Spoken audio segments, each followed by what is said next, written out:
Hey, welcome to Musings, and we're live for episode number 252. That's right. After a Yeah. night of hardcore Kickstarter launching, Yeah, I haven't checked it in a couple hours, but I saw we are we're at well over the thousand. 1381. Okay, so I knew we were over the $1,000 mark. That's the new Macabre uh, issue or volume one, collecting issues 1 through 3. So plus some bonus stories, which is great. We'll talk a little more about that today. Got to kick things off though because it is Kevin Meinert's birthday. So all Odd Musings fans that are What? watching, go! Yes, it's his Today's birthday his today. birthday. Yeah, the Facebook never lies. And Kevin, you don't look a day under 50. oh, that's pretty sad. So he's about 5 years under 50. Just kidding. Just kidding. So, but yeah, so all our music fans, if you're looking to do something special for Kevin's birthday, go on the Kickstarter, support it. We'll get some links for you here in a minute. And keep in mind that those that don't know Kevin, but now you know me, I got a story in there. People that may just know Scott, he's got some artwork in there. So go on in there and support it, because no matter who you buy, it's Kevin's project. We're all supporting it and all part of it, and so you're still supporting us when you do that. And really cool looking hardcovers this time. So, but yeah. Let's see about getting some ad reads out the way first. I'll start us off with Loringer Family Chiropractic Center, located in Belleville, Michigan, and Dexter, Michigan, and they take great pride in providing the finest chiropractic care to each and every patient, offering on-site digital x-rays, massage therapy, orthotics by foot levelers, young living essential oils, aromatherapy, full line of vitamins, all in a family-oriented environment. And give them a call at the Belleville location, 734-697-4244. Visit them online at LoringerFamilyChiropractic.com or on the Facebook there. You can find them at Loringer Family Chiro, and we've got the link for the website there, but there it is at Loringer Family Chiro. You can go right on the Facebook, hit the call now button, find some information. They have all kinds of stuff on here that they do. You talk about, message them and see about getting a consultation. So check out Loringer Family Chiro. They've been with us since pretty much day one. So do appreciate them. I was just reading an article about chiropractic care the other day. Here's a use of chiropractic care I never knew about. If you're got issues pooping, constipation, there is a technique they do, I guess. That is like a lot of the testimonials, people were chiming in saying, "Oh yeah, that worked for me." So there's another. Well, I can tell you just my normal adjustments every week. There's times I come home, but yep, I'm feeling a little regular right now. Yeah, so I can definitely do that. So modern medicine tends to treat the symptoms, not the cause. Yes. And so often everything is just here, take this pill, take this liquid, take this, and to make it go away, but it doesn't go away. It's just the symptom that goes away. And then it comes back when the medicine wears off because you didn't treat the cause. Yeah. So, even things like that, your body's nervous system regulates your bowel movements, but also your heart, your blood pressure, there's so many things that regulates your digestion, and all those nerves come out of your spine. If there's any slight misalignment there, if you're not feeling pain, it could still be a misalignment, So check them out. We highly recommend it. Loringer does A1 top-notch job, and can't say enough about it. It's funny bringing it up. I've read over the years several different things about stuff. One is definitely modern medicine's way too much on pills and shots. And chemicals is basically what it is. There's a lot of natural stuff out there, and not saying you don't have to have a doctor for some things. There's things that even beyond the scope of just natural medicine that you need to talk to somebody that may look at it a different way. But you don't always need all those. But if you look at some of the natural stuff, one is like chiropractic is physically adjusting the body to where things are moving right. Number two is how you're ingesting stuff. And one of the things I read, and it's something is there's been a lot of different ailments that come out. It's funny. It's like people think that everybody was just really sick and dying prior to modern medicine coming around, but there's a lot of people that lived a lot longer than what they were different ways. But when people stopped cooking over wood and went to gas and things like that, it changed certain nutrients that the body was getting. I read a thing about this years ago from the fires. The fires actually do put something natural into the cooking that your body uses. So, things like that. So it's something to keep in mind that don't always need the modern medicine if you can find something natural to help with that. And that's what I talked with a friend of mine who's dealing with she's late dealing with a ADHD diagnosis of herself. and she doesn't want the medication, so she's looking at different herbal vitamins, things like that. And I said, definitely research that, because there's a lot of stuff out there that will actually help with that, where the medicine just kind of inhibits you.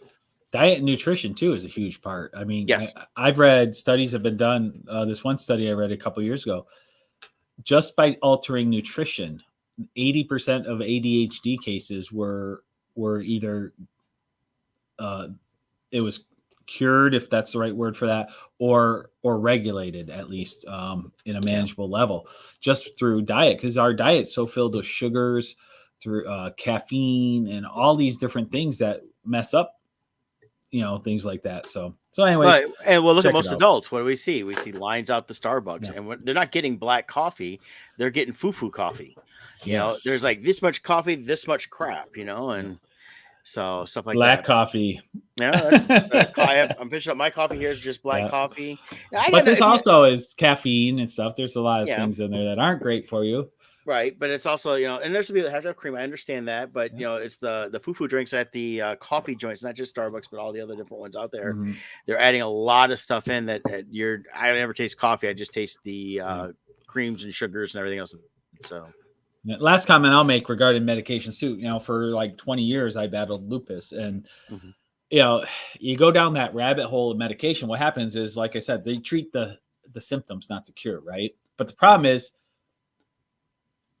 each medicine has its own side effects too, which all medicine is side effects. It's just some are desired side effects, some are not desired. So undesirable side effects, they treat with more pills. So, I throughout my time with lupus, I had like 2 medications I took for the lupus, but then I had like 3 to 5 other medications at various times in addition to treat the side effects of the medication. So, I only really needed 2, but I was taking 8 because all these other side effects are having high blood pressure and liver and, all these things. Well, I was such a pain. After my car accident in the hospital, they gave me a pain medication and it made me ill. So they gave me another medication to combat the illness. Well, that still made me ill. So they tried to give me a third thing I was like, no, just stop. Right. And it took 14 hours for it to get out of my system and for me to finally stop dry heaving. I could take the pain better than I could the illness it was giving me. So that's something to keep in mind in that. So we have one other sponsor here, and Scott, go ahead. Team Titans Real Estate. Why? Because you matter. That's right. Jill and I, we utilize the latest in tools, technology, social media, all that fun stuff to maximize your home buying experience. But at the end of the day, it's still a people business, and we always put our relationships with you as our number one priority. One example, we had a client who there was a unique set of circumstances that all came in, like every possible scenario happened on this. And our client really needed somebody who would go above and beyond our usual services. And like I said, we put relationship first. We understand what our clients' needs are. We know them. And we've been able to do that extra step for them. They actually live outside the country. So, we did a lot of extra services running around for them, getting paperwork done that they needed and things like that, because that's what we do. We really treat you as though you're one of our family members and do everything we can. If my mom was selling a house and I wasn't available for some reason, I would hope somebody would go that extra mile for her. That's what we do for our clients. So Easter's right around the corner here. It's coming up this Sunday. And that's in a lot of people's minds, one of those mile markers for people who are thinking about real estate. A lot of people will tell us, well, after Easter, we're going to start getting serious. So a lot of movement is happening right now. These last couple of weeks, it's taken off. And we're expecting another surge to happen after Easter here. So give us a call. There's no obligation. It's a free service. We come out, we see your house, we give you a market analysis based on current market values, and we equip you with the knowledge you need to make the decisions on what you want to do. Do you want to do a move now? Do you want to wait it out? There's all kinds of scenarios. For instance, we had a client recently who took too long in making a decision. And one of the things you got to think about is, what programs do you qualify for? Well, we have taxes are due here in a couple days. Actually, it's been eerily silent on the media. Nobody's been talking about it, but April 15th is right around the corner here.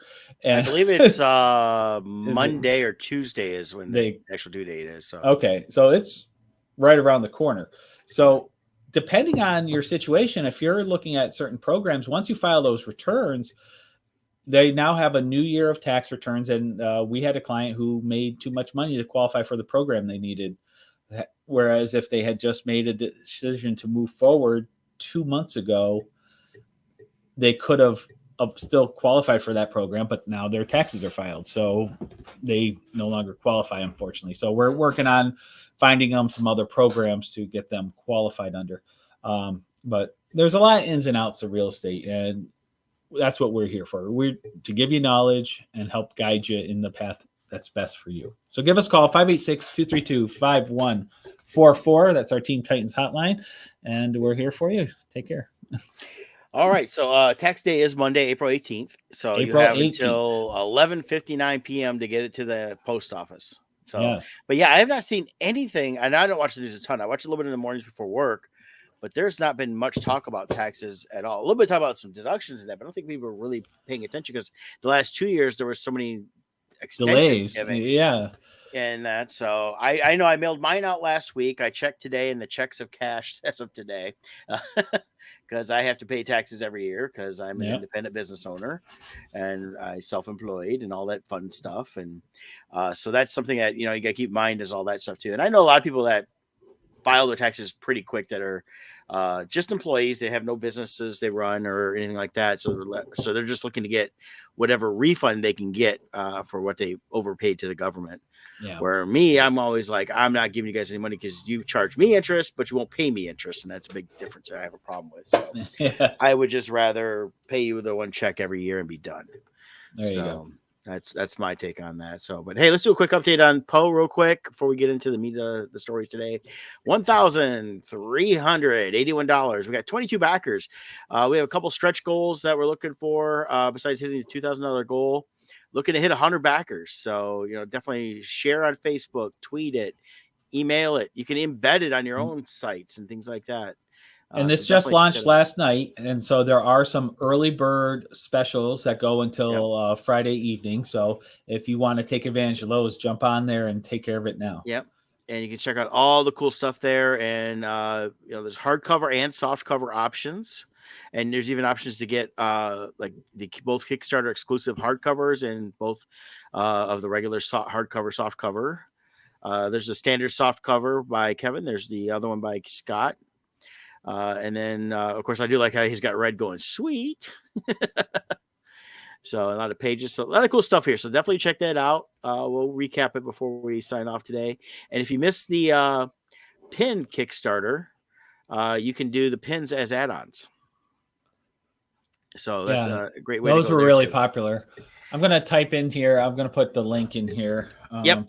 Definitely do that. And then, but yeah, there's a lot of cool add-ons. You can get the digital copies if you want to get that as well. Individual issues, there's very few available, and they're only available right now through this Kickstarter, as Kevin was saying. We're going to be at Indiana Comic-Con in Indianapolis this weekend, and we're probably not going to have much in the way of Poe available. I'll have a couple that I had left of some of the metal covers that I still had left that I was selling. So, and I believe issue 2 is completely sold out except for what's on the Kickstarter. So definitely come check that out. I want to give a quick update too on Dr. Jekyll and Mr. Hyde. This is the final image I have to do for the book. This is a work in progress shot, so it's not done.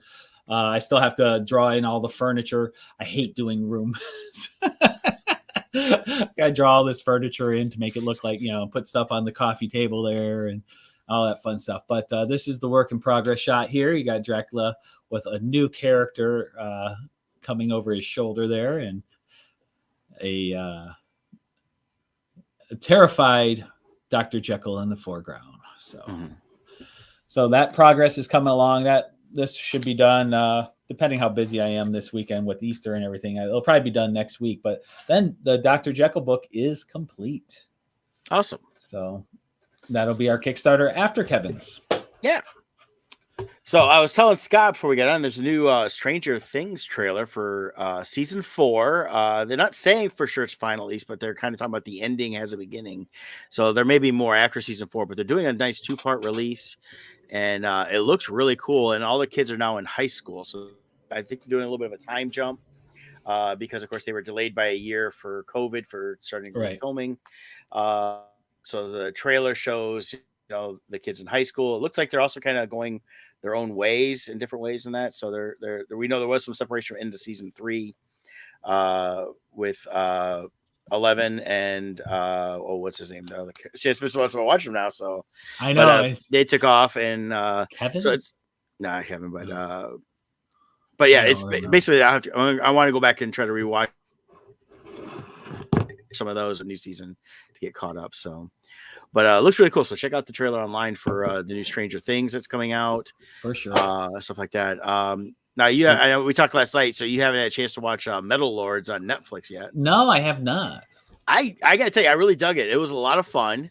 It's about 90 minutes long, so it's not a long movie. What I liked about it was it's your typical kind of that teen comedy some ways, but it's centered around it's set modern time. At first, the first like 8 minutes, you really feel like, is this set now or is it set back then? Because you didn't see much that gave illusion till you see a kid with a phone finally. So, but there it is, Metal Lords, and just a blast. I mean, you got some great characters. The guy on the right, the kid on the right there, with all the makeup on his face is the one that's really into metal. And of course, nobody in high school nowadays is into metal. They're all into other types of music and that. And he's like 80s metal. So I mean, it's all the hardcore 70s, 80s metal and all that stuff that he's really into. So definitely I'll be watching this one again because I really enjoyed it. It's funny. It's like these movies getting released in the theaters, and I'm like, okay, I saw it once, I'm good. And then here comes a film on Netflix. I'm like, I want to watch it again. Looks fun. Yeah, you and Kevin last night after our Kickstarter launch, we were all talking, and Kevin also loved this show. So yeah, a lot of great music. And I mean, they obviously got a lot of good licensing for the music and stuff like that because it's a lot of great music you're going to recognize if you're into metal and all that. But definitely a lot of fun, and I like it. Netflix, it's like once a week they're still dropping something new every week. So this is what popped up on Friday last week. So definitely really cool. So check that out. Oh, cool. So I'll give a review real quick on Bloodline. I've been talking about it, and I've been watching that. Gotta say, so disappointed in this. Oh my God. Jill and I both, and we found some Bloodline fan groups, and it sounds like it's the consensus. So long story short, season 1 and 2 are excellent on this series. Season 3 is the final season. I did a little bit of researching. This was originally written for 6 seasons. That's how it was written. Now, my theory is because when you get into season 3, there's a time jump, and you're like, what the heck happened? Like, my theory is this: at the end of season 2, I think they were told we're going to reduce this to 4 seasons. So they're like, okay, we can cut out this, that, blah, blah, blah. We'll do a time jump. So they start telling their story, figuring, okay, we'll condense seasons 4 through 6 into seasons 3 and 4. But then I think about halfway through filming season 3, they were told, nah, we're going to end it now. Because like the last 2 episodes, especially, you're just watching going, what the heck? Like nothing made sense. And characters that just, one guy just randomly kills himself. Like, it's like, okay, we can't fit his storyline anymore. Like, it was so bad. So there was so much promise in this, but this came out back in 2017. I've never heard of it until it came onto Netflix. So I think it just, the ratings weren't there to justify the seasons that they originally planned, and they were just told to wrap it up. Is my impression, because like I said, it just makes no sense. The time jump, you're like, wait, they're divorced. What happened? Like all this crazy stuff. So season 1 and 2, awesome. Season 3, even half of season 3 is okay. Yeah. The final half is just falls apart. Well, it's a Netflix original, so it had to have been there. It just was not getting the the promotion. So I do. I did watch the first episode the other week, and I wasn't I personally didn't care for it. I watched the first episode. I was like, okay, I can kind of see where all this is going. This is just, it takes a couple episodes to really Yeah. get into the characters. Now the character Danny, the brother, Mhm. that's Krennic director Krennic from Rogue One. Right. No, I he's- like everybody that's in it. A lot of great yeah. actors. I'm watching this first episode. I'm going, okay, I can see how this is going to play out. I mean, that's at least me. That's what I felt like, Mhm. and I really didn't care. But I mean, it sounds like I was looking. Also, I was like, okay, it's 3 seasons. Why didn't it go more? And where's the promotion? And I didn't look into it as deep as you did, but now it Yeah. makes sense.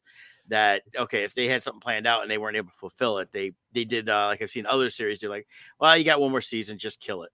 Yeah. And it's like, we got to spend the money anyways. And that's basically what they did, was we're just killing a series because the money's spent. But the way season 3 unfolds, I feel like they were told, we got 2 more, we're going to cut it down to 4. And then halfway through, they're like, never mind, we're cutting it here. Yeah. Because like, I think if they knew they had one last season, I think they would have told the whole season differently. Right. Because there's some stuff they cover that just wasted time, since that was the last season. So anyways, that's all. Is it worth watching? You know, you might want to check it out. It's season 1 and 2. Like I said, we really enjoyed. The characters are really done well, but season 3, just don't expect to be happy at the end. Yeah, and it's not even like that's where I personally like this. Poorly done. If you've not watched Ozarks, just go watch Ozarks. Ozark is great. Yes, that's coming out end of May, right? Oh, that's 2 weeks. We got in end 2 of weeks? This month. Yeah, oh, end of perfect. April here. April 29th, I believe it is the last half of this final part season. 2. So they're wrapping that up and be done with that. And then they said releases, because I think Stranger Things is probably gonna be like Ozarks, where okay, we got probably like 7 episodes and 7 episodes. So I haven't seen anything yet for sure confirming that, but I could see that. So so definitely I would check out Ozarks over Bloodlines. At least that's my opinion after that first episode. I was like, I really had zero desire Ozark's to continue definitely on. better. Ozarks drew me in right away. Ozark's definitely better. Bloodline, that's at first I'm going, okay, this is just long and drawn out, and if they're gonna be just complaining about the drug addict, I think the first couple episodes of Bloodline, they could move it along better. They take a little too long dragging out the one part. So, but if you get through like the first 3 or 4 episodes, I think you'll like the story. But Ozark is definitely superior. Yeah, so definitely check that out. So cool. Now, Moon Knight, we've got a new episode today, which we're not talking about. What's next on the agenda? Yeah, let's get the Moon Knight screen up. So, all right. So we're going to be covering last week's episode as spoilers. This week's episode, we're not going to talk about, other than I enjoyed this week. Did you? Oh, this week's was good. I've seen, of course, just like all the Marvel series, a lot of criticism on it. A lot of people are like, oh, it's boring. It's this, it's that. This is not meant to be a complete action show. This has got a lot of mythology they're dealing with. They're building up a lot of interesting story within this. And I think that the payoff at the end is not about having just great ending to the season. It's about setting up something even broader that we'll hopefully see more of this character, as well as other characters coming out. One thing about today's episode, though, is one of the characters in that was an actor that they do dedicate to. So when you watch it, they give a dedication. He passed away in January. And he was one of the semi-bad guys that they run into in today's episode. We'll get too much into that, but I thought I'd just mention that real quick. So if you're wondering what's going on there, that's what happened. He passed away unexpectedly in January I think he was out skiing. Oh, yes, that's right. I forgot about that. Yep. So I think we have a little bit of a delay, don't we? I think mine is giving me a weak signal thing here, so it might be my end. Okay. So just keep talking if I freeze up. Yeah. Gaspard, and I'm going to say as Gaspard is his first name, Eulilio, or I don't know. He's a French actor. He played a young Hannibal Lecter in Hannibal Rising. He played the fashion designer Yves Saint Laurent, and then he's in Rise of the Guardians, the French version. But he was playing in Moon Knight. He plays Anton Mogart, aka Midnight Man. Oh, okay. He So was he was wearing the the he was wearing the collector red guy. he was wearing the red robe or smoking jacket or Yep. whatever it was. Okay. So yeah. So that was that. Hmm. But last week's episode we had some continue. So if you want to go ahead and start, Scott, go ahead.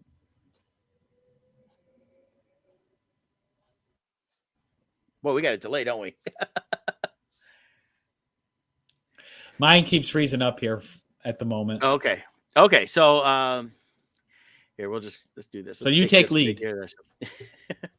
uh I gotta take a lead. Jeez, come on now. I gotta remember what the episode is about. Basically, what we got is we got a continuation from the first episode. Second, we've got the we start learning more about the basically there's two Egyptian gods at play here.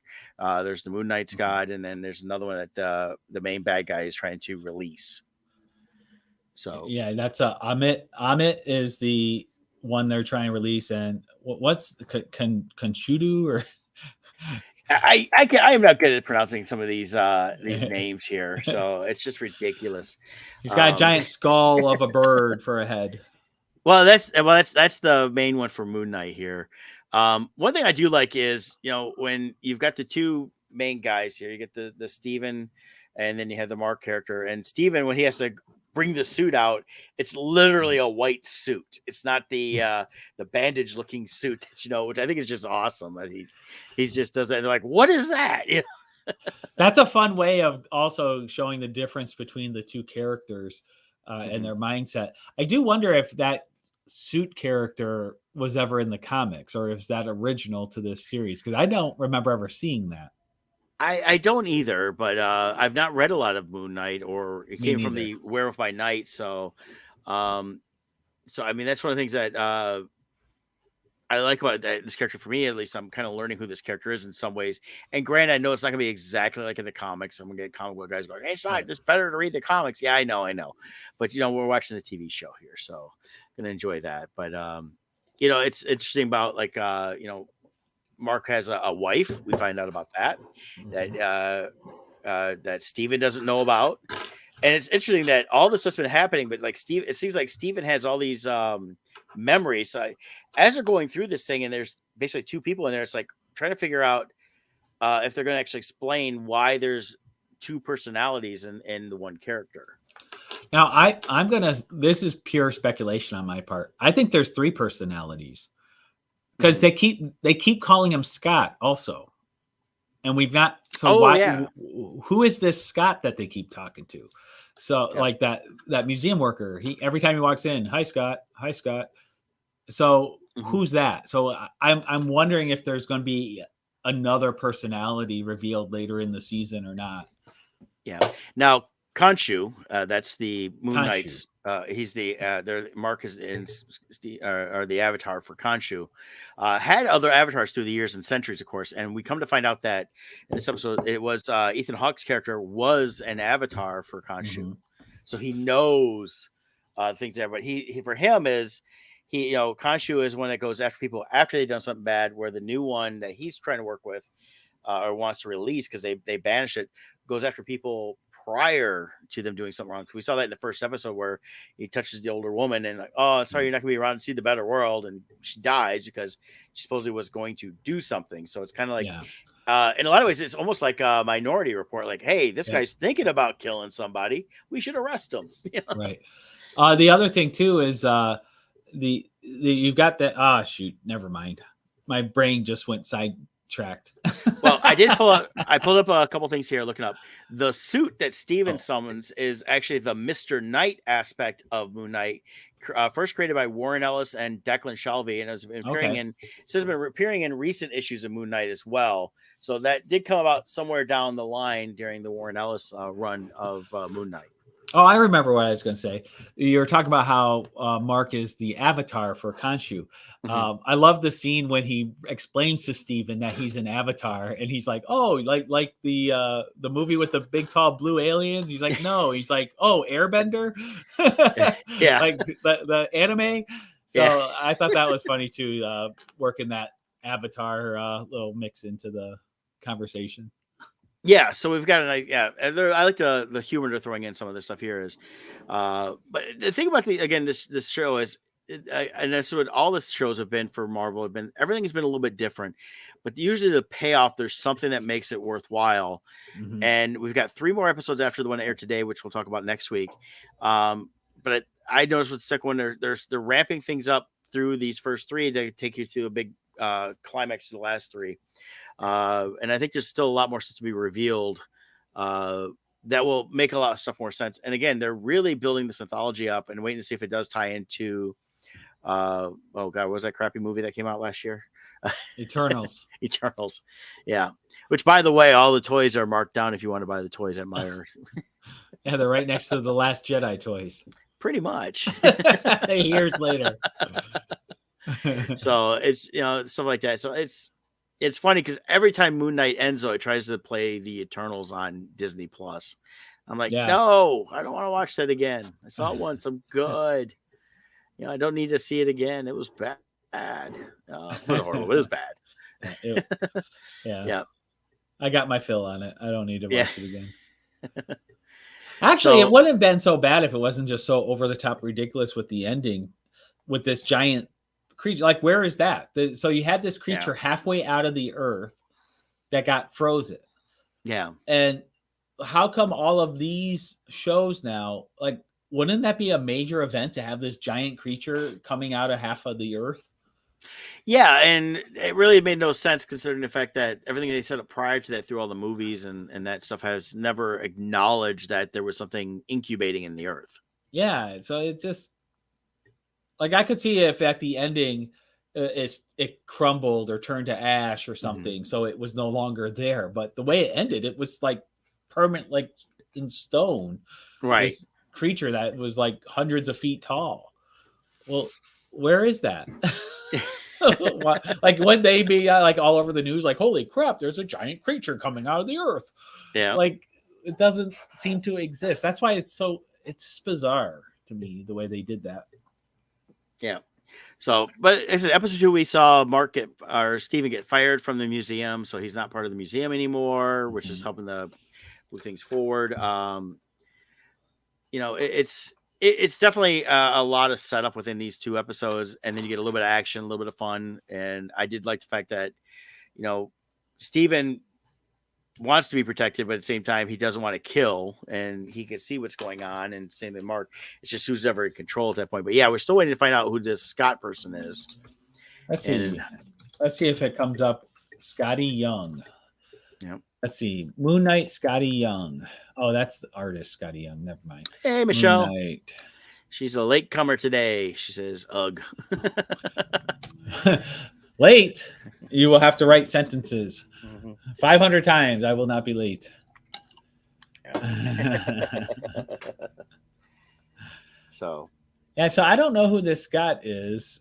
Yeah, and again, and I haven't read much Moon Knight. I've seen the character around and in that, but it's like I said, it's not. We're not going to get these. People I see complaints online. They hate it, think it's stupid that they're just not into the story. And I personally find it almost a mix of The Mummy, a little National Treasure thrown in there. And then you get the super aspect of Moon Knight. And we see, again, it's this 3rd episode. They're really expounding more on what the first 2 have set up to push through the last 3. I think it's good. The series is 6 episodes. And then instead of them trying to do like a long season or something like that. Because I think it would at that point get kind of boring because they have to do a lot of just boring episodes of just them doing whatever. So I do feel the story is moving along. So definitely check out Moon Knight if you haven't seen it yet. I definitely got 3 episodes now. We'll talk about the 3rd one next week. Yep, I liked it. So we'll see where it goes. Cool. So what else we got going on? It's been a weird week for me for work wise. So it's been busy, but I'm excited for a Fantastic Beast. I got my tickets for Thursday evening. Okay. So I'm looking forward to that. I'll be avoiding the internet on that stuff over the weekend because I won't see it till Tuesday. Ooh. That's going to be rough. Well, especially being at a Comic-Con. Everyone's going to be they just openly talk about it. Oh, I know. And I'll hear things. It's not that big a deal. I doubt I'll hear too many spoilers from that, but yeah. Are there really going to be huge spoilers? I don't know. I guess we'll see what the movie does. Well, but considering that these are movies that are being made as movies and not from books, Right. For the original Harry Potter stuff, I'd already read all the books by the time the movies that came out, so Yeah. nothing was big deal for me on that. I really feel like this movie is really the first of the series. I think the first two movies were more almost like prequel to set up these characters in this world. Mm-hmm. And I feel like with this one, they got their legs now and saying, okay, this is going to give, because there's 5, aren't there? They've been greenlit for 5. Yeah.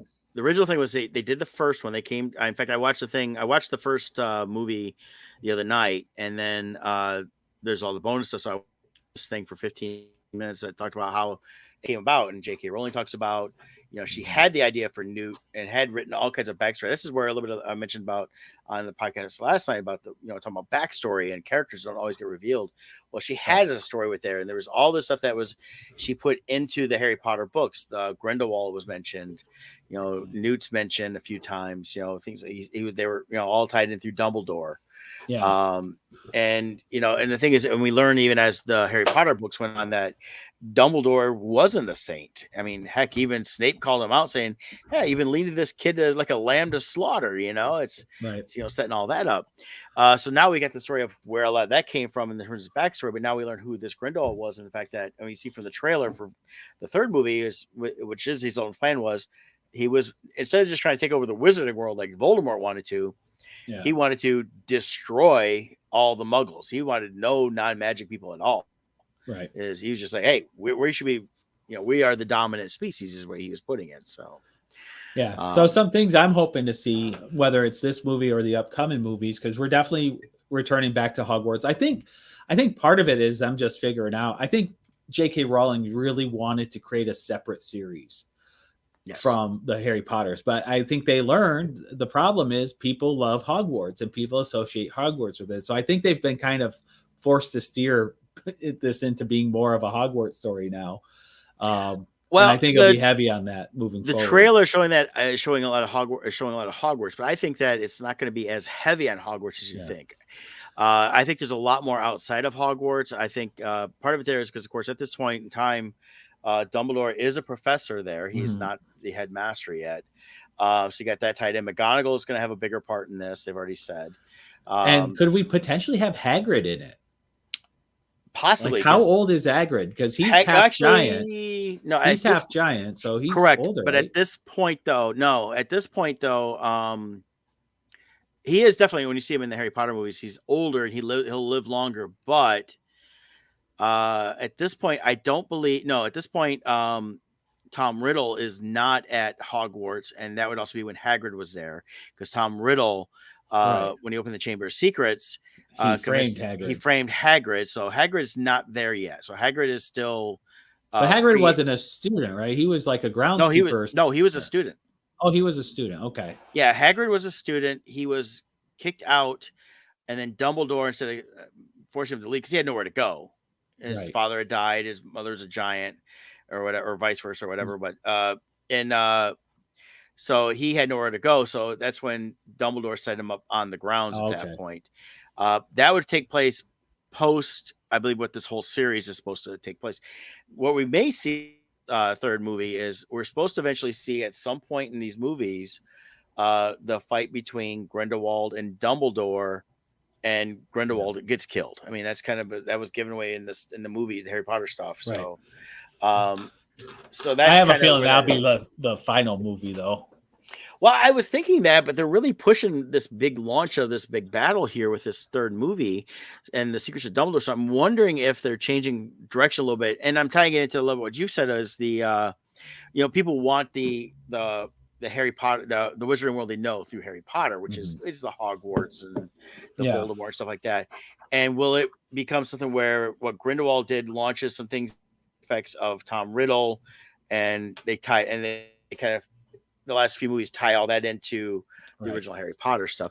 I mean, what JK was trying to do is, and she still would like to do more, is she wanted to create the Wizarding World.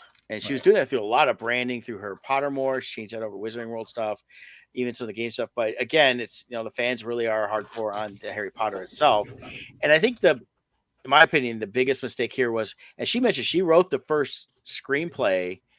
She wrote it in like 2 weeks, and they brought in Steve Kloves to help doctor it. So she's writing the screenplays. I think she should have just wrote books. And I think if she would have wrote books and then had Steve Close go and do like he did with most of the Harry Potter movies, is convert them to screenplays, and then her work with him on that aspect, there could be more. She could have put a lot more into the books and created more. I think people would have been more excited about than just screenplays. Yeah. And when they do release and I buy them because I think they're cool, but and I like scripts. But when you buy like the Fantastic Beasts and then the Crimes of Grindelwald as a book, it's the screenplay. That's not a novelization. They're not expounding on the story at all. It strictly is just the shooting script that they had, the final script. Yeah. But it's interesting to see how that, if you're interested in filmmaking, it's a great way to see how, you see the script versus the film, and you can kind of compare the aspects of that. So my prediction, and I could be completely wrong, this is pure speculation, is we're going to have a big battle between Grindelwald and Dumbledore, but I think she's going to pull like a Rocky 1 type thing, or Empire Strikes Back, where the bad guy wins. And it ends on a dark note of like the good, Dumbledore wasn't strong enough or whatever, and then he'll have to come back. And well, we do know that Grindelwald has the Elder Wand, as you can see that in the trailer. The Phoenix there, that's Fawkes, and the Dumbledores always has sometimes. I think where the secrets of Dumbledore is, we're going to learn more about the actual Dumbledore family that we only got hints at through the movies and books of the original Harry Potter. So we are seeing his brother more. They still haven't. They've only talked a little bit about the sister, but the sister at this point should be dead, because she would have died younger when Dumbledore and Grindelwald had it out then. It's been released a long time ago that Dumbledore and Grindelwald were in a relationship when they were younger. That's where the Dumbledore aspect of him being gay came out. So it's interesting to see how this is going to play out in terms of what true secrets are going to come out that you may or may not know if you're a fan of Harry Potter. Right.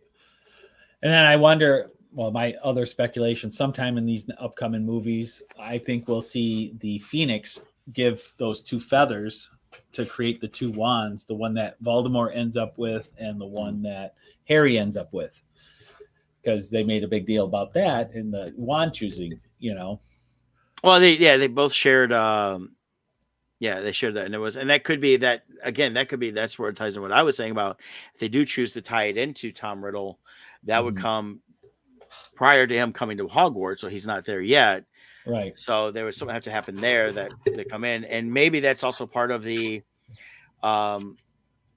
there's a lot of prophecy that happens in the wizarding world, and things have been coming out, and there's been talks of that stuff, and so it's could be tied into that, knowing that okay, this Phoenix is giving this feather, and as the wand being created, and that would be something I wouldn't mind. They don't have to spend like a ton of time in the movies, but there's like hints at wand lore and stuff like that. We never truly have seen anywhere within this how the wands go about being created. Yeah, that would be a really neat scene, I think, to show how a wand is made.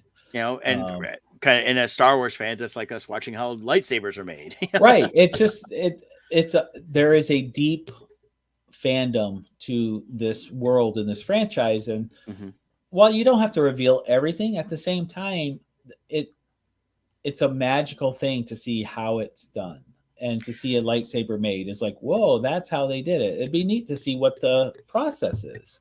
Yeah, I'm curious on that, because I mean, we know, like, if you know from the Harry Potter books, the story of Beedle the Bard, and when they talk about the 3 brothers, and the death made the Elder Wand, but how our wands generally come about, that would be something I'd like to see. And it's like Ollivander, when you meet Ollivander, he knows every single wand he's ever sold, who's gotten what.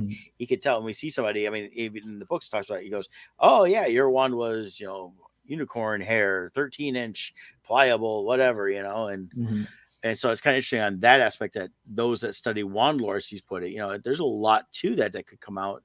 And again, doesn't spend like a whole movie on it, but definitely spend a little time explaining so that if it's going to be good to the story. Well, even the Mandalorian, the scene, having the armor come out and seeing how Mandalorian armor is made, even though there was nothing like grand and secret about it. It's just something like, oh, how cool. We're seeing them forge Mandalorian armor, right? So I would like to see that, and hopefully they do that. Yeah. Kind of getting in the mood for this. We watched the first Harry Potter movie, the Chamber or the Philosopher's Stone or the Sorcerer's Stone, depending what country you're in. Yeah. And there was something I noticed in there that but you kind of forget, and then when you're watching, it's like, oh yeah,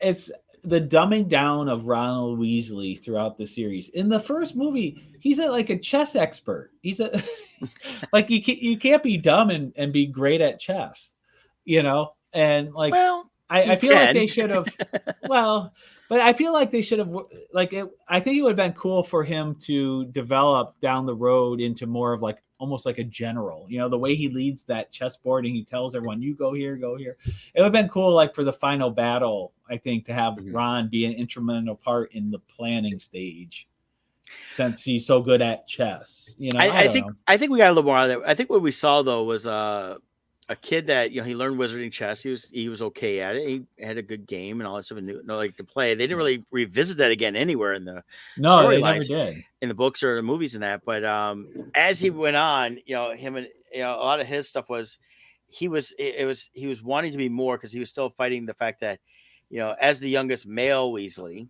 Mm-hmm. He had a lot to live up to from all his older brothers that went on to do great things, and then of course you got the two troublemakers, right? But even that, he wanted glory is what he wanted, and what he wanted, he wanted more. Because I was watching I had it on, and Harry stole it from him. Yeah, well, I had it on the fourth movie the other day, because it's just on, so I just popped it on for a little bit, just to have something on the TV for a bit. And it's when it was all the scene when they pull Harry's name from the Goblet of Fire, and you see the look on Ron, all that stuff, and even in the books and that, it's Ron's upset, because what Ron wants is he wants that attention, wants that fame, because for him, even within he's best friends with Harry, but he's still treated as secondary by everybody. He gets the hand-me-down friendship feel where he gets with his family. I mean, that was one of the coolest things that Joe Rowling did, was in the Goblet of Fire, for the thing is like, oh, we're going to send you these 70s crappy robes, and everybody else, including your sister, gets brand new stuff. I was like, come on, he always has to be the one that he kind of gets slapped on that. So. But even in the Sorcerer's Stone, the scene against the troll, it was Ron that beat the troll. Ron did the magic spell to take the club and knock out the troll. Yeah. And Harry gets the credit. And Harry's like, yeah, I'm not going to correct them and tell them, no, it was all Ron. The troll was about to splatter me. Yeah. Pretty much. So, I mean, but it was Harry always got that. But Harry also got the more trouble than Ron did, too. Oh yeah. There was a balance there, but it never stuck out so much to me as it did this last time I watched. I'm like, Ron really got the shaft.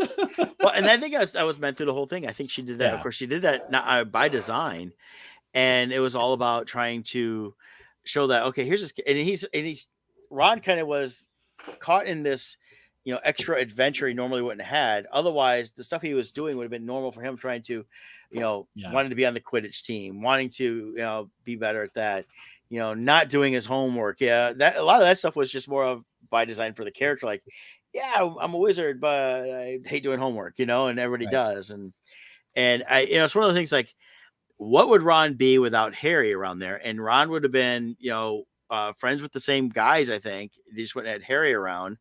And because they all got put in the room together, so he was still been with those guys, but it had been the same thing. Like, okay, yeah, I'm just kind of another student here, acting up, goofing off, and you've been hanging out with Seamus, doing spells that cause explosions. Exactly, and that's what it was, and blowing stuff up, and Neville would have eventually come on his own. And that's another one. That character actually came more into his own, and as the movies went on. But Ron, was always the one thing that he needed to be, which was the loyal friend.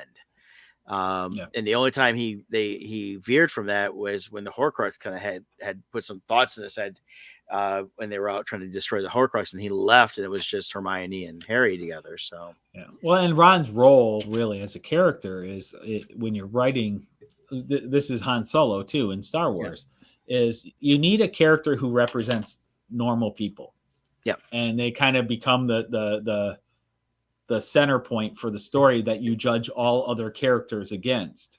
So you know, he truly was our gateway to learn about what being a wizard was, growing up in a wizard right, family in the wizarding world the whole time, where you've got Hermione and Harry who came from the Muggle world. In right. fact, even Seamus is like, Muggle world pretty much. He goes, oh yeah, mom's a witch, dad's a Muggle. Dad sure was surprised when I got my letter.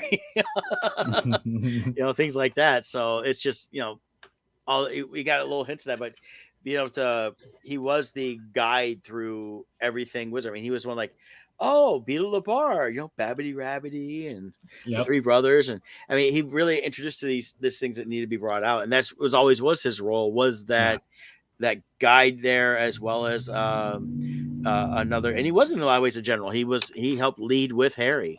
Mhm. And when Harry couldn't be there, he took over in some ways. But really, the one that had to step up was Neville. Neville became Oh yeah. the general at and running everything at the underground at Hogwarts. So Mhm. we see that as it goes on. But yeah, definitely, you see him in the first movie. I mean, if we look at the first movie, the way the characters were, they caught a good essence of them. But you saw that Hermione was annoying.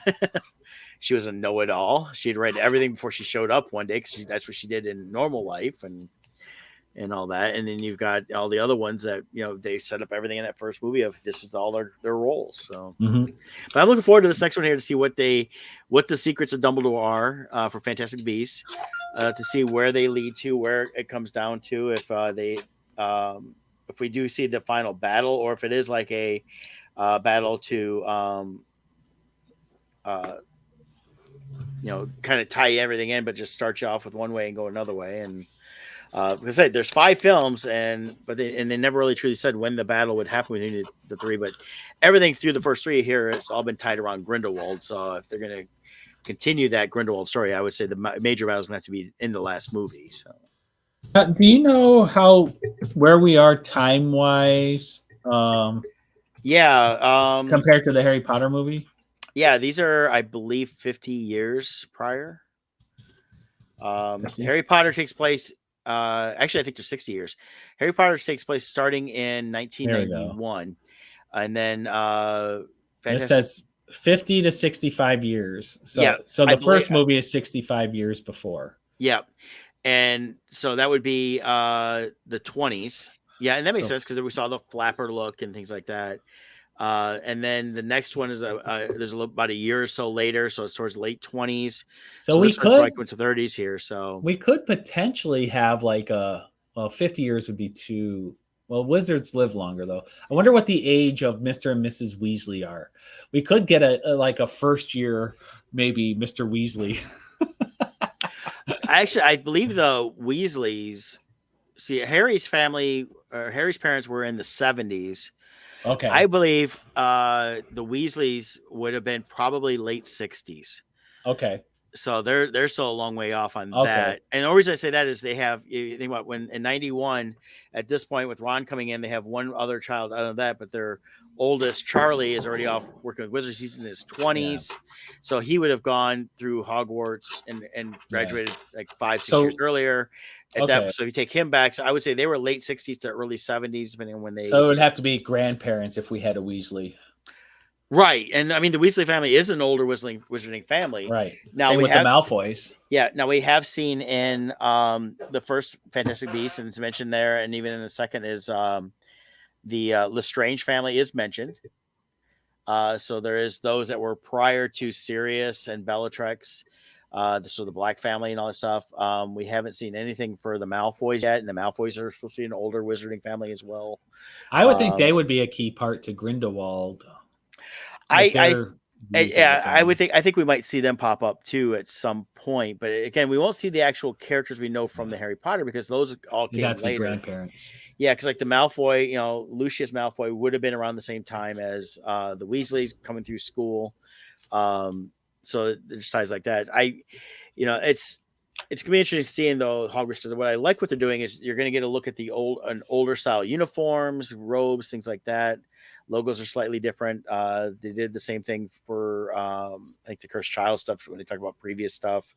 I suppose things are different. So that's gonna be interesting to see on all that. But yeah, I think some of the stuff we'll see is like we see McGonagall.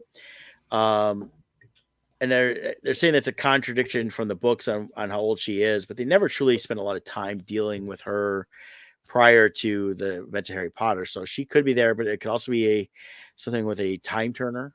There's been some speculation on that, or the fact that she is just older, like Dumbledore, because they both are very close in age looking in the movies and in books. So they could be definitely both up there. And she just has been a teacher there for a long time. So Let's see. When does Sorcerer's Stone take place? Let's see. What year? So that takes 90, place 91.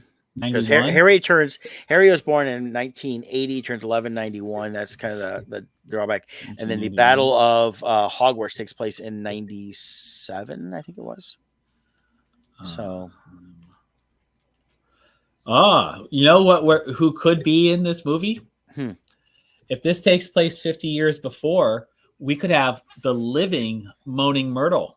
Moaning Myrtle dies 48 years before the Harry Potter movie. We won't, because that I'm Tom Riddle. Tom Riddle killed her. Yeah, but she dies, according to this, in 1943. Right. These are, we're still in the early 30s here. Early 30s. Okay. Yes.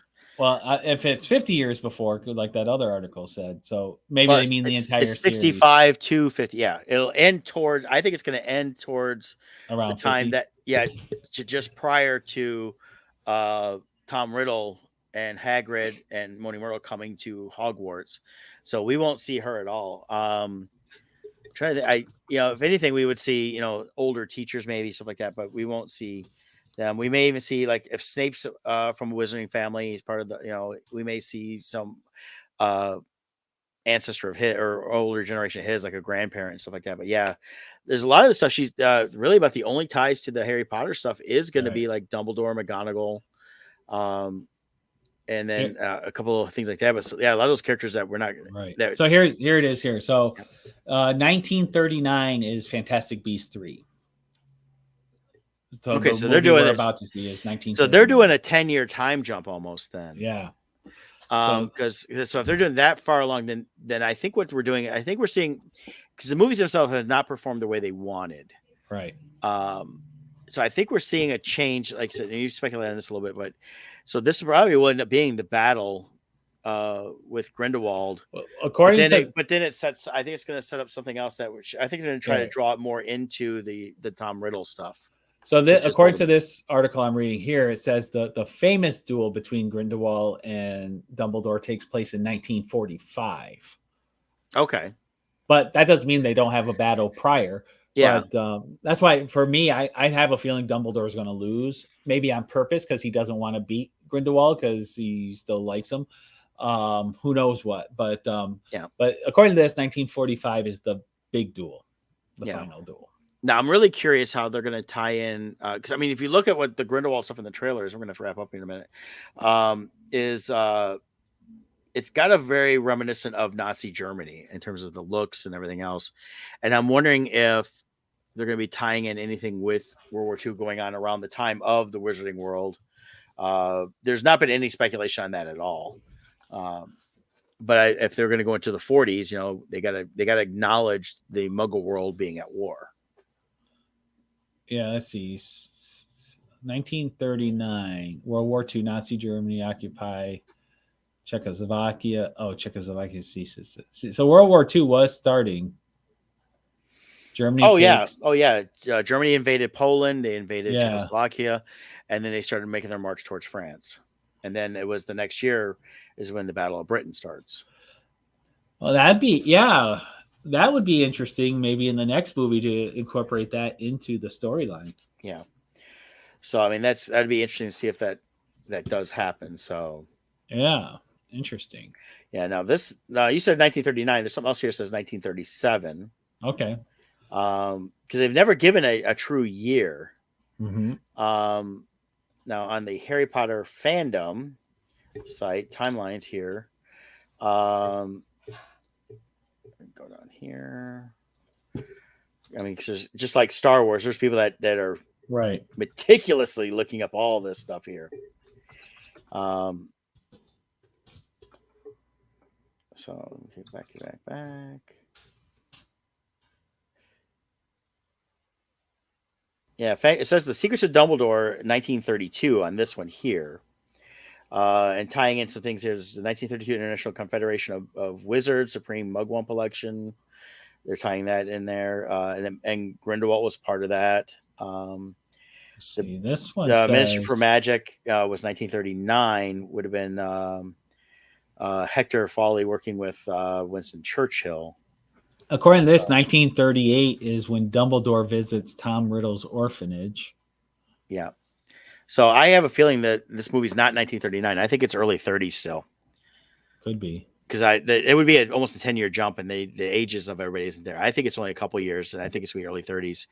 And that's because I don't think they want to get too far into that point there, because they don't want to. Yeah, I think you're right, because like this says 1938, Tom Riddle learns about the Chamber of Secrets and finds its opening. Yeah. Well, that's when he starts to try to find it, and then he doesn't succeed until 5 years later in 1943. So yeah, if this is 1939, then Tom Riddle starts at Hogwarts 1938. It says Albus Dumbledore was the Transfiguration teacher, according to this. So for what you're saying, yeah, I think the early 30s makes more sense. I mean, we'll see when we see the movie. Well, originally this was all supposed to take place, and everything ends prior to Tom Riddle / Voldemort going to Hogwarts. Yeah. And I believe, from everything I remember before, he really didn't come till the early 40s. Who? Tom Riddle. According to this, 1938 was his first year. Yeah, I think it was. I thought it was around like 41, 42, but because I would put him 50 years when Harry was 11. 1942, it says Tom Riddle made his first Horcrux. Is 1942. Yeah, I'm thinking it's around like 19. See, and that he did that early on. He was only like a third year at that point. So yeah, probably 38, 39 then. Yeah. So if the Fantastic Beasts series really is going to take us all the way through 1945, then there definitely is overlap with the young Tom Riddle, and Tom Riddle's already creating Horcruxes. We have Moaning Myrtle's death. Hagrid in 1943 is falsely accused of opening the chamber. Right. So there's definitely some really juicy stuff they could include into this series. That's some really cool stuff. Yeah. So we'll see. Yeah, well, I'm excited for it. Yeah. So just don't let me know anything, and I'll see it next week. And I will not allow it. I forbid thee. Yes. And then next Wednesday we will talk about it. We may give some spoilers next Wednesday, because at that point y'all had a week to watch it. We'll get into all that, but I know there's been like speculation on the Dumbledore Grindelwald, but in fact there's a couple of YouTube videos that people have put together, like fan films, stuff like that. So and of course, yeah. So I think it is going to take him through a lot of that. And at that point, with Dumbledore being a Transfiguration professor, and then he was deputy headmaster at that point too. So according to this, and that's the other thing that has to come out is the Blood Pact. It's probably going to come out in this one here. Is the Blood Pact between Dumbledore and Grindelwald, and that's going to be, and that was mentioned before in what the first movie when Dumbledore goes to Scamander. Well, second movie. And Newt brings back that thing, so I think it's a way that Dumbledore can break it. Yeah, and that's probably what this movie's going to do. Is going to break that. They'll be able to get past that oath, so then they can move forward with them going after Grindelwald. So yeah, we'll let y'all know next week. Let's do a final update here. Oops. Yep. So hey, 23 backers. Yep, it was at 22, wasn't it, at the beginning? Yep. So we're at 1389. We're just 611 away from the minimum funding goal of 2,000. Yep. So we're off to a good start. So I just posted the link. So go check it out. We have early bird prizes going to Friday evening, but do it now. Back it now, and then you don't have to worry about the deadline. I'm gonna say 7:00 Friday, but I think it's actually 8. But yeah, definitely get it sooner than later if you want the better deals. For sure. So check it out. So cool. Hey, well, join us next week. For those that can make it out, we'll be in Indianapolis this weekend. For those that don't come on, I'll have a happy Easter. Yes. And we will see you all next week. Bye.